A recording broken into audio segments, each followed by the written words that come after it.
આજરોજ કેન્દ્રીય ગૃહમંત્રી અમિત શાહે સાણંદ અને અમદાવાદમાં જ્યારે સી.આર. પાટીલે નવસારીમાં મોટી સંખ્યામાં કાર્યકરો સાથે રેલી યોજી શક્તિ પ્રદર્શન કર્યું હતું, જેમાં નવસારી લોકસભા બેઠકના ભાજપના ઉમેદવાર સી.આર. પાટીલે મુખ્યમંત્રી ભૂપેન્દ્ર પટેલ, હર્ષ સંઘવી સહિતના સમર્થકો સાથે મોટી સંખ્યામાં બાઇક રેલી યોજી હતી।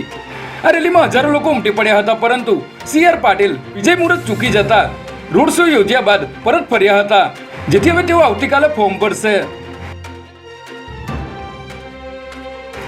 ચમનપુરામાં શોભાયાત્રા દરમિયાન ખુલ્લી તલવારો અને ચાકુ સાથે ડાન્સ કરતા યુવકોનો વિડીયો વાયરલ થતા પોલીસે 4 આરોપીની ધરપકડ કરી છે, જેમાં ચમનપુરા વિસ્તારમાં મંદિરની ધજા ચડાવવાના કાર્યક્રમમાં કેટલાક લોકો પોતાના હાથમાં ચાકુ અને તલવાર સાથે ડીજેના તાલે ડાન્સ કરી રહ્યા હતા, જે વિડીયો વાયરલ થતા શાહીબાગ પોલીસે ડીજે વગાડનાર અને કાર્યક્રમ રાખનાર સહિત 6 લોકો સામે ફરિયાદ નોંધી 4 આરોપીની ધરપકડ કરી હતી।